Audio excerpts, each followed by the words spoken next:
begin, I would like to acknowledge that I am speaking to you all from my home, which is located on the traditional territory of the Mississaugas of Scugog Island First Nations and the traditional home to the Huron-Wendat, the Haudenosaunee, and the Anishinaabe peoples. I also wish to thank Professor Celine Villot for this gracious invitation to speak with you all today. Canada's identity is rooted in its commitment to multiculturalism and diversity. Legal statutes such as the Canadian Multiculturalism Act and the Charter of Rights and Freedoms lay claim to uphold equality and respect for diverse communities. Both within and outside of its borders, Canada is seen as a nation that has escaped the ills of racism that have contributed to the gross racial disparities seen within American social institutions, including the criminal justice system. Yet there has been almost now 30 years of research exploring racial bias in the Canadian justice system, including police racial profiling.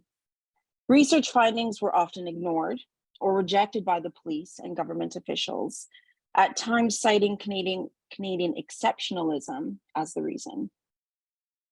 In the midst of a global movement toward critically examining the role of policing in modern society, many senior Canadian law enforcement officials have publicly acknowledged the existence of systemic racism. However, some, including political and police leaders within Quebec, continue to deny its existence. Despite this, for the first time, many Canadian law enforcement jurisdictions are starting to collect race-based data in relation to police practices and procedures in an attempt to gain further insight into the extent that racial bias and discrimination may play within policing. This leads to cautious optimism that Canada may be on track towards racial equity within the justice system. To ensure that we stay on track, for today's presentation, I will argue that we also need to incorporate the voices and stories of those who have been harmed the most by racially biased police actions. Centering the experiences of racialized Canadians can lead to an advanced understanding of the systemic structures that maintain the marginalization of racialized peoples in our country. For today's presentation, I will begin with an exploration into notable quantitative studies exploring racial profiling in Canadian policing. I then turn to my own research, which examines youth experiences with the police among Black youth in Toronto. This is part of a larger mixed method study that examines a racially diverse sample, including Black, Indigenous, and white youth in Canada. The focus on Black youth's stories for today's presentation aims to provide a better understanding of the impact that race and racism plays in the lives of Black citizens in Canada, and will demonstrate the nuances between their lived experience and attitudes towards law enforcement. I will discuss the research question that guided the qualitative component of my study and report the findings. And finally, I will discuss relevant policy implications. As the initial point of contact with the community and exercising wide discretionary powers to interpret and enforce the law, the police are the gatekeepers to the justice system. Studies conducted in the United States, Britain, and Australia have firmly established that the over-incarceration of racialized peoples may be explained by racially biased and discriminatory police practices that result in Black persons experience over surveillance, harsher charging decisions and treatment, as well as under protection when criminally victimized. Unfortunately, research exploring racial bias and discrimination within Canadian policing has been thwarted in part due to historical formal and informal bans on the collection and dissemination of race-based data. But some Canadian research on racial profiling has addressed the subject using three research methodologies: general population surveys, an examination of police contact data, which were often only made available after mandated human rights commission or government inquiries, and finally, qualitative research, where racialized citizens share their experiences with the police. One of the first Canadian studies to examine racial disparities in police stops was conducted by Wortley and Tanner in 2003. The Toronto Youth Crime Survey included a random sample of 4,000 Toronto high school students. The survey asked all respondents how often they had been stopped, questioned, and searched by the police over the past 2 years. As demonstrated by this figure, gross racial disparities emerged. For example, 51% of Black high school students reported being stopped by the police multiple times over the past 2 years, compared to 23% of their white counterparts, 11% of Asian students, and finally 8% of South Asian students. Some may argue that these police stops may be related to these youth living in highly populated or high crime areas. However, one of the benefits of survey research is that researchers are able to statistically control for these factors. In this study, the authors found that racial differences with respect to police contact remain, even after controlling for other theoretically relevant factors, including gender, social class, neighborhood characteristics, and criminal behavior. In other words, racial differences in police contact could not be explained away by poverty or involvement in crime. Race mattered. Therefore, regardless of the circumstance, Black youth were always one of the usual suspects. In the study, the researchers were able to control for criminal behavior, including drug and alcohol use. So not surprisingly, the authors found that youth who report a high level of deviance are more likely to be stopped and questioned by the police, which is consistent with the police argument that they focus on criminal activity. However, lack of engagement in crime, as is noted by the figure on the far left, did not offer protection from the police gaze for Black youth. In fact, when controlling for offending, the authors found that the effect of race became much stronger.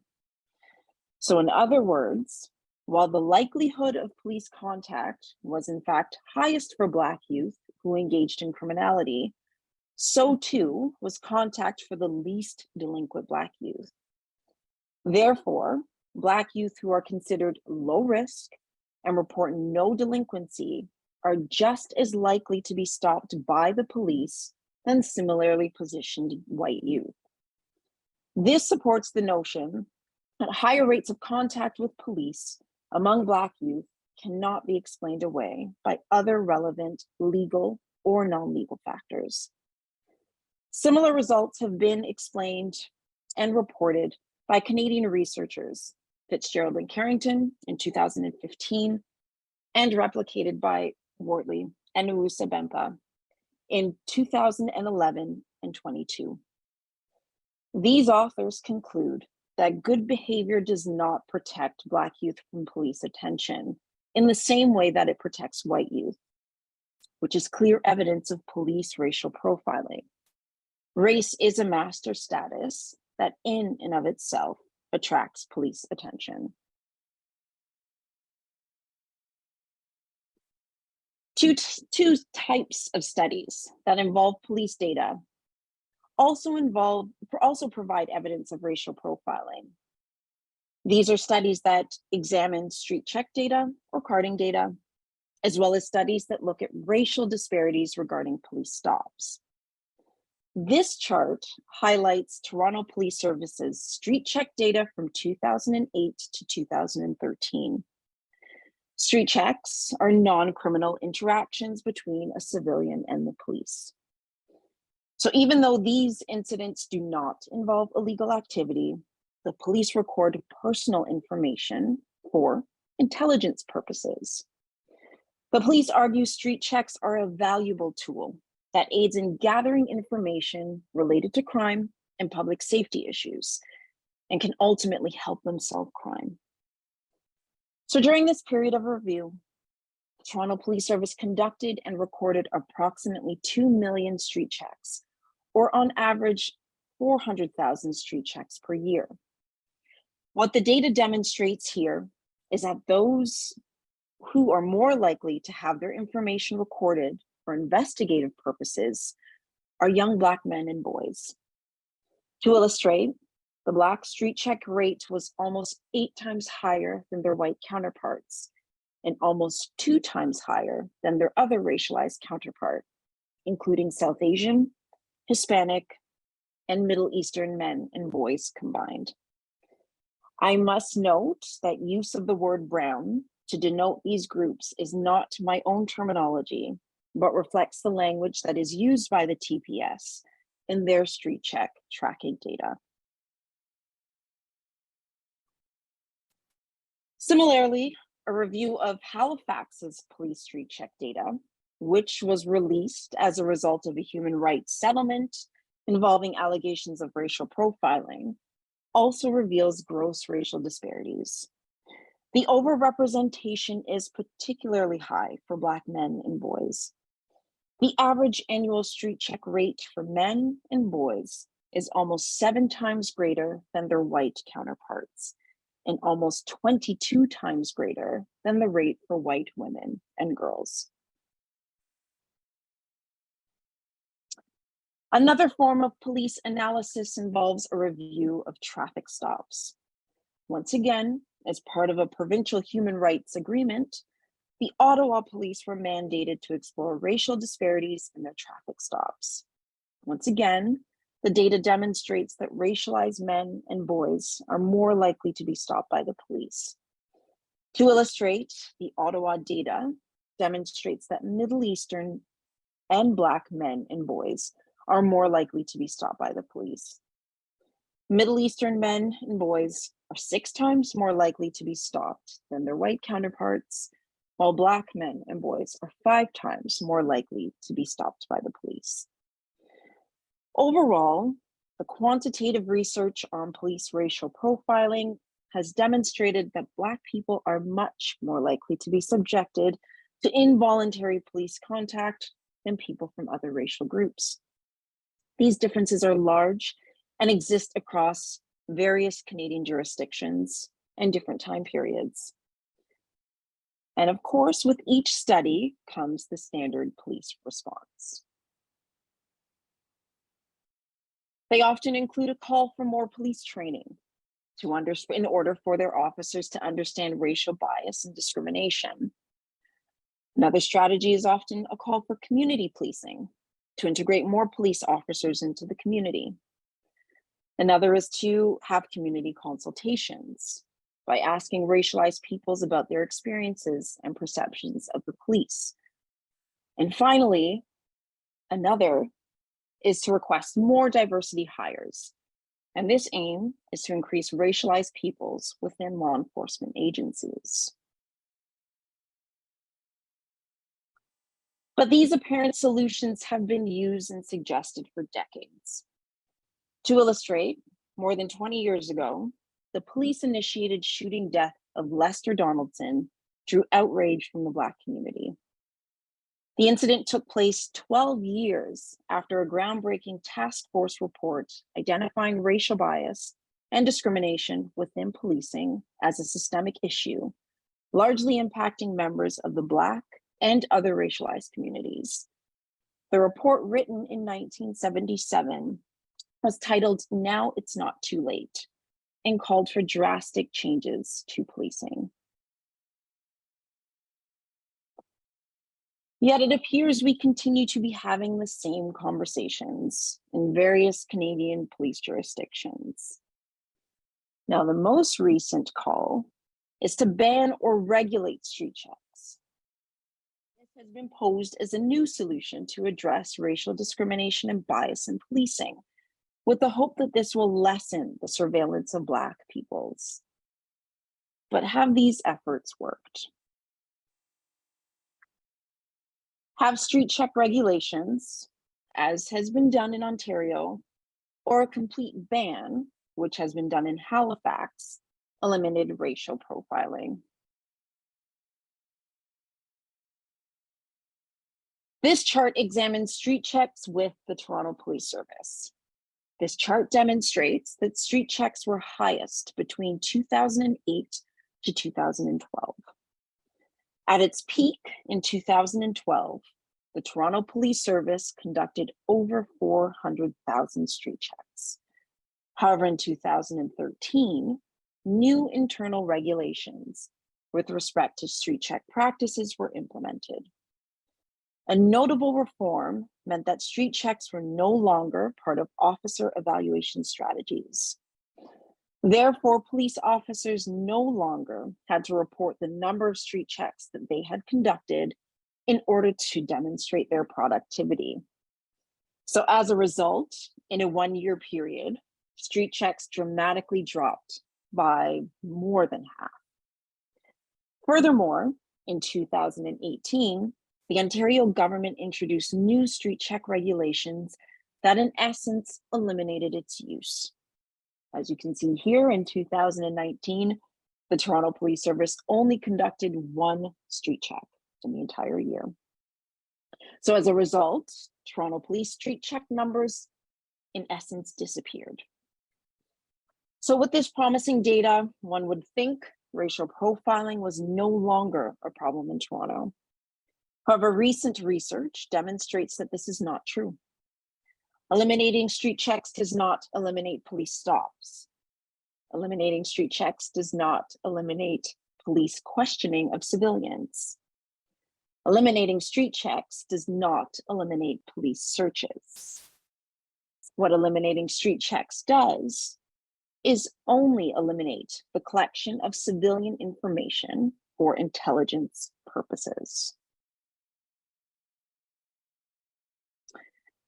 Data from a recent general population survey demonstrates this.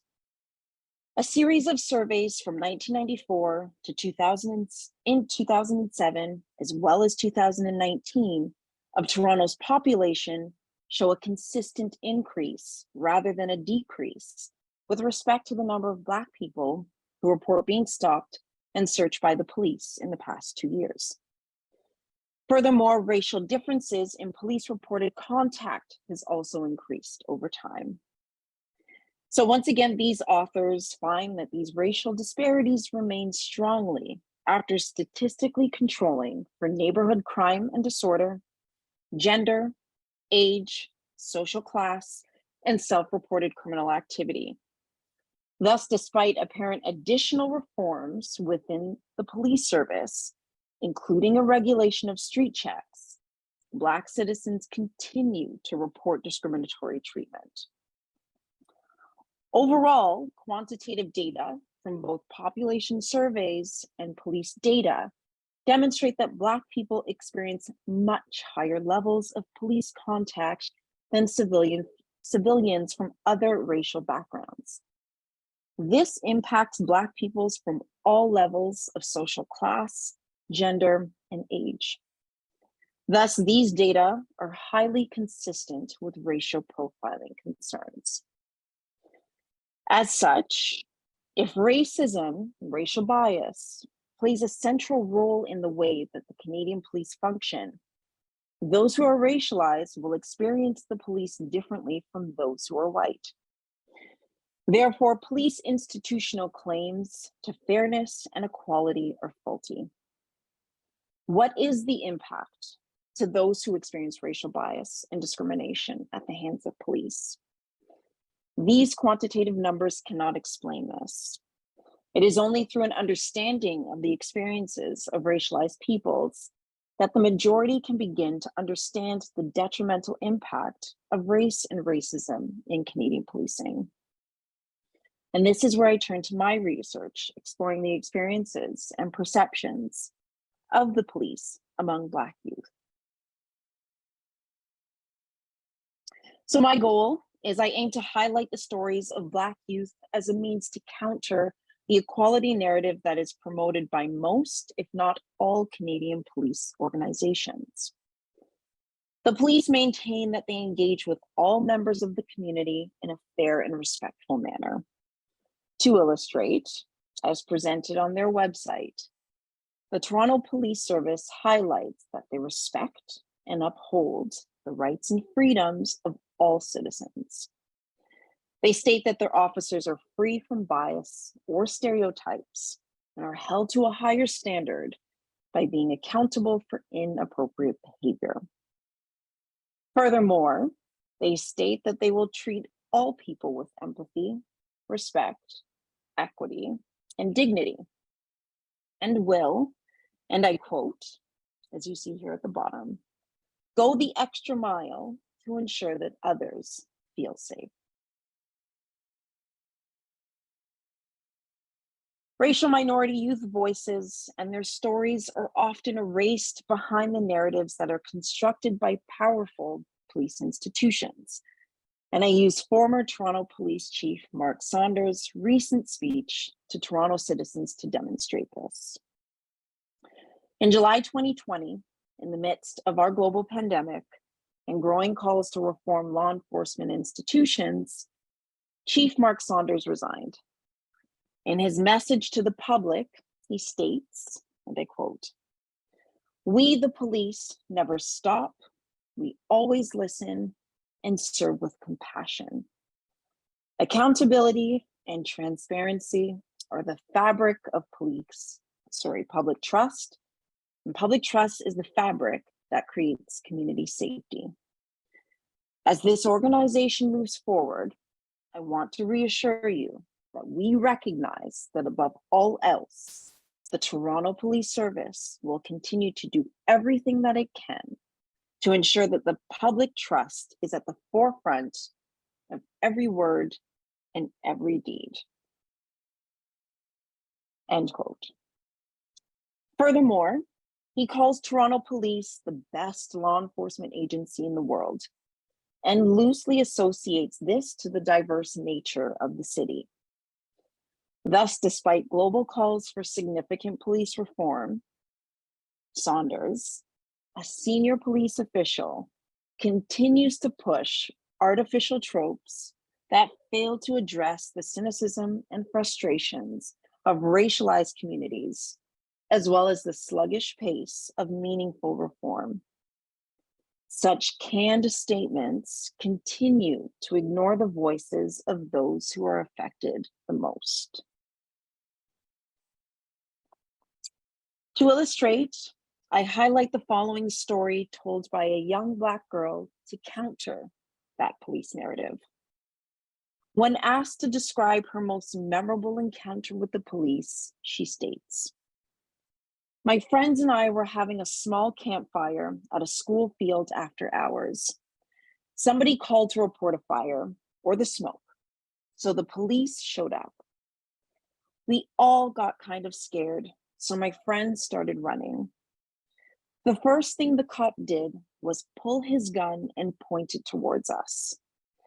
I was explaining that we were having a small fire and roasting marshmallows. He was asking me questions like who I was and what I was doing with the gun pointed at me the whole time. After I explained everything to him, he kind of just made me put out the fire. He didn't put his gun away until I put out the fire. Then nothing went further. I was 13. So having a gun drawn to put out a fire is how a young Black girl experienced an authority figure who is meant to serve and protect her. Stories like this, I'm sure, would horrify the public, including members of the police community. However, traditionally, we have privileged and accepted the narrative of law officials who deny the extent of racism within law enforcement over members of racialized communities who in fact have experienced it. So for my study, I examined whether racial differences in lived experiences with the police explain youth perceptions of law enforcement. To explore this, I conducted semi-structured interviews with 34 Indigenous, Black, and white youth. I asked questions about their overall impressions of the police, whether they trust and respect the police, their perceptions of safety, as well as perceptions of safety in the presence of police. Youth were also asked to share any positive and negative interactions that they had experienced with the police. I also specifically asked about the factors that help shape their opinions of law enforcement and the broader justice system. The aim of gathering a racially diverse sample of youth stories is to explore who, in fact, experienced the police narrative that maintains police officers engage with all members of the community in a fair and respectful manner. But consistent with the quantitative studies that were presented earlier, many stories involving racial profiling emerged among many Black youth. But what does racial profiling look like? What does it feel like? I turn to the story of a young Black man to provide some insight. This young man states, "There's a group of us that got stopped. I was the only Black guy in the group. So they weren't talking to anyone else and only made eye contact with me. And they're asking me about a crime. Something had happened at school. Someone got robbed. They wanted to take me in for questioning for absolutely no reason. For me, I feel like if that's the case, why stop me and ask me? Why not everyone else around me?" The youth goes on to state this about police: "You cannot trust them after that. When you're a youth and you see that, you kind of make mental notes. You don't want to trust them, you don't want to be around them, and you don't want to respect them." A great deal is described in this narrative. Feelings of being treated differently from a group of friends of another racial background, feeling singled out because of one's race, and subsequent feelings of lack of trust and respect. It is also important to note that this youth's overall perception of the police has been strongly influenced by this one negative encounter.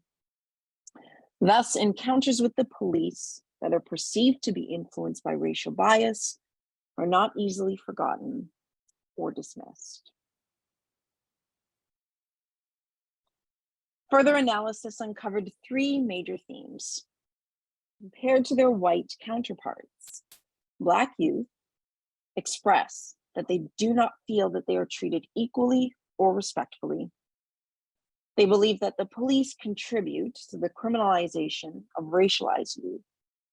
And finally, they believe that the police do not serve their interests or protect racialized communities. In essence, their narratives demonstrate that these youth feel excluded from the protection of a legal institution that is meant to serve and protect them. These sentiments counter the ideals once again expressed by Saunders as he retired from the police service. I once again turn to one of his statements that was made to the public. He expresses the following: "The police holds themselves accountable. They have a duty not to just serve and protect without bias, but to care and to strive for excellence. Our members want to do right by our city, by our colleagues, and by our families." End quote. Yet, Black youth can provide direct experiences that demonstrate otherwise. To illustrate, I turn to the words of a Black youth who states the following: "I respect the time officers put into their jobs, but in my community, I see it all the time. Your police officers racially profile. They are unfair. You believe that we're all doing crime, but that's unfair because for the good guys that don't do anything, you still target us without actual proof, which I feel is disrespectful and not professional."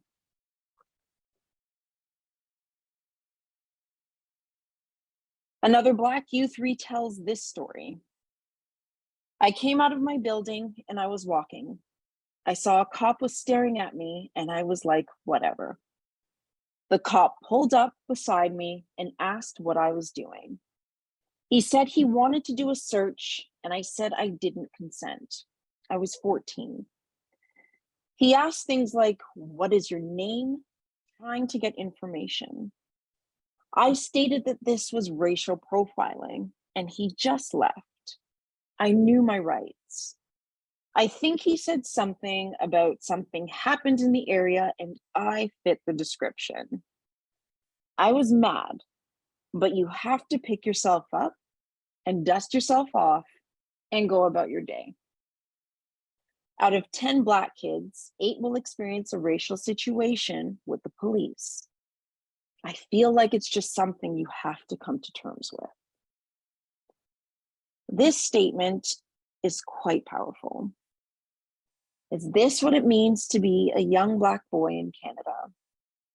That racial bias within policing is so normalized that experiences with racial profiling and unequal treatment is something that Black youth expect and have to come to terms with.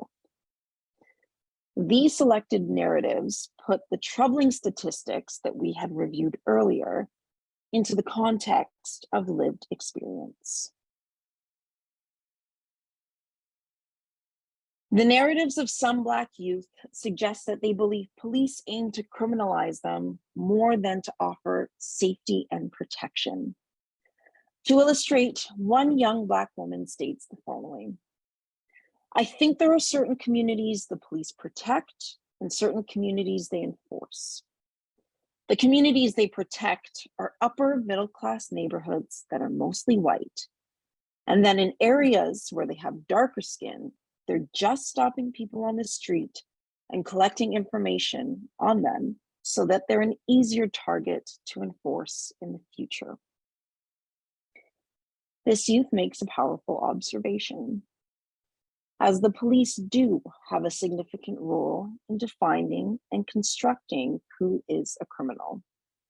They decide who is subjected to attention and subsequent control.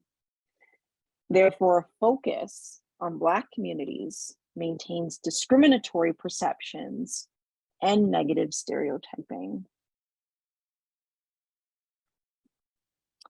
A young Black woman shared this with me. She said, I think the police represent protection for a certain type of people. I think the police are necessary, but it wasn't created to make sure people like me are safe. It meant more to put people like me in jails. Another Black youth states this: police officers say the most wild things. The last time I dealt with police officers, you know what one said to me? He said, see you next time. Like, who says that?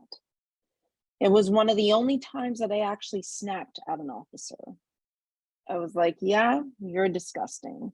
You want to see me again? They're just looking to fill their quotas and get people arrested.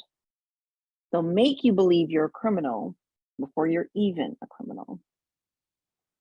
Stories like this correspond with evidence that suggests higher rates of police surveillance in racialized communities may be one of the factors contributing to the overrepresentation of Black peoples in the Canadian criminal justice system.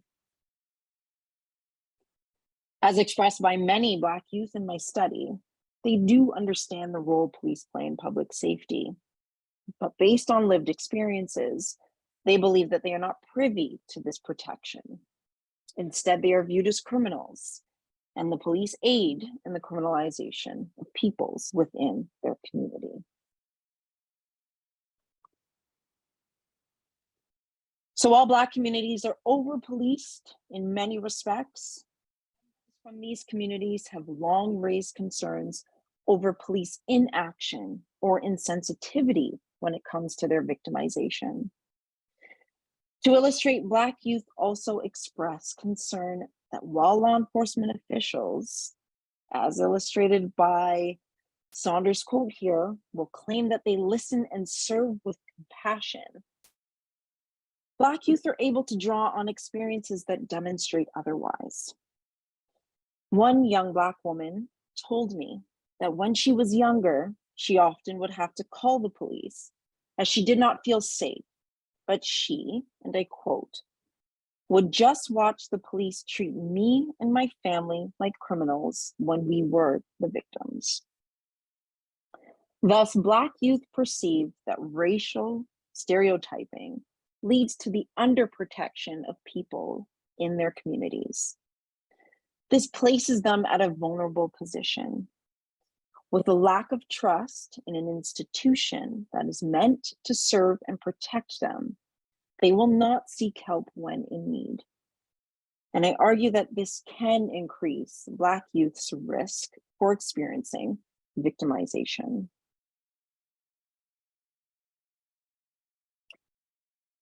It is important to note that in my study, some Black youth also discussed positive experiences with law enforcement. Some, for example, recalled positive encounters with officers that were pleasant to talk to and had treated them with respect. Others discussed individual officers who they had encountered had treated them fairly. Thus, simple acts of respectful and fair engagement matter. But these positive experiences do not negate the impact of negative experiences that occur on the streets. And this is partially due to the fact that every single Black youth was able to draw on a negative experience with the police. Therefore, Black youth, police presence produces fear and anxiety. They feel that the police always view them as criminals and less deserving of protection. And I would argue that it is these negative experiences that truly erode trust and confidence in the police within Black communities. Hearing and understanding the voices of Black youth is vital. Their stories underscores the benefits of having mixed method studies. Statistics are needed to document racial disparities. For qualitative data, these stories can help us better understand the impact of these disparities.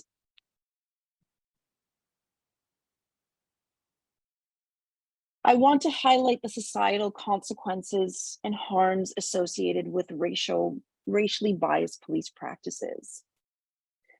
Research suggests that citizens who have negative perceptions of the police are less likely to report criminal activity and cooperate with police investigations. Furthermore, negative perceptions of the police may lead to distrust in the overall criminal justice system, as well as other social institutions. A growing body of research suggests that negative perceptions of the police may reduce citizen compliance with the law. A growing number of scholars maintain that this may be particularly relevant within racialized communities. These scholars argue that direct and vicarious experiences with racial discrimination can erode confidence in the criminal justice system and contribute to perceptions of social injustice. Perceptions of injustice, in turn, may directly influence decisions to engage in criminal behavior. From a Canadian perspective, this area of focus deserves further attention. My interviews expose the issue of under-policing with respect to addressing victimization within Black communities. So I wonder if perceptions of underprotection can lead to self-help strategies whereby Black peoples will take justice into their own hands. A process that would only increase the risk of violent victimization within these communities. As such, these findings help justify further research into how racial bias in policing may impact not only the functioning of the criminal justice system, but also potential criminal engagement and victimization among Black youth. Therefore, having a better understanding of the impact of racial profiling may lead to better public safety for all. As a Black researcher, I argue that we need more transparency from police services. In order to document racism and evaluate the impact of initiatives that aim to address anti-racism and increase public trust, we require improved race-based data collection, access, and dissemination. We also require a commitment from police services and government leaders to work with researchers, including researchers of color and members from the Black community who are willing to make critical inquiries into law enforcement practices. And this is to ensure that the police are in fact engaging in meaningful and sustainable reform. That's the end of my presentation, and I thank you for your time.